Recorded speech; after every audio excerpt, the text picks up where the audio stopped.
इस मानव जीवन के कुछ मौलिक और निर्णायक प्रश्न हैं, जैसे इस विश्व का स्वामी कौन है भी या नहीं, है तो एक है या अनेक है, उसके गुण क्या हैं, हमारे साथ उसका संबंध क्या है, उसने हमारे मार्गदर्शन का कोई प्रबंध किया है या नहीं किया, हम उसके सामने उत्तरदायी हैं या नहीं, उत्तरदायी हैं तो किस बात के, और हमारे जीवन का लक्ष्य और परिणाम क्या है जिसे सामने रखकर हम कार्य करें।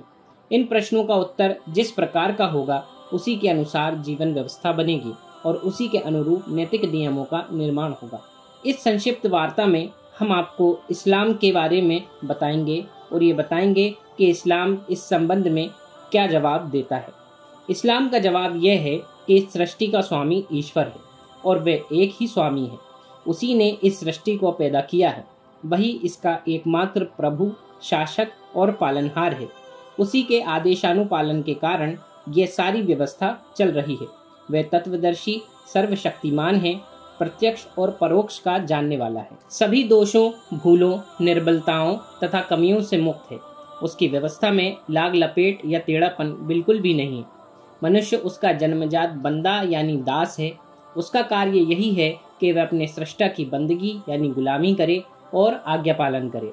उसके जीवन का लक्ष्य ईश्वर के प्रति पूर्ण समर्पण और आज्ञा पालन है, जिसकी पद्धति निर्धारित करना मनुष्य का अपना काम नहीं बल्कि उस ईश्वर का काम है जिसका वह दास है। ईश्वर ने उसके मार्गदर्शन हेतु अपने दूत यानी पैगंबर भेजे हैं और ग्रंथ उतारे हैं। मनुष्य का कर्तव्य है कि अपनी जीवन व्यवस्था इसी ईश्वरीय मार्गदर्शन के स्रोत से प्राप्त करे। मनुष्य अपने सभी कार्यकलापों के लिए ईश्वर के सामने उत्तरदायी है और इस उत्तरदायित्व के संबंध में उसे इस लोक में ही नहीं बल्कि परलोक में भी हिसाब देना है।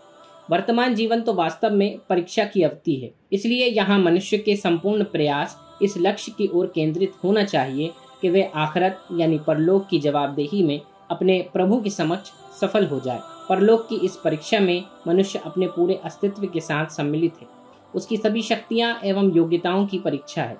पूरे विश्व की जो चीजें भी मनुष्य के संपर्क में आती हैं, उसके बारे में निष्पक्ष जांच होती है कि मनुष्य ने उन चीजों के साथ कैसा मामला किया।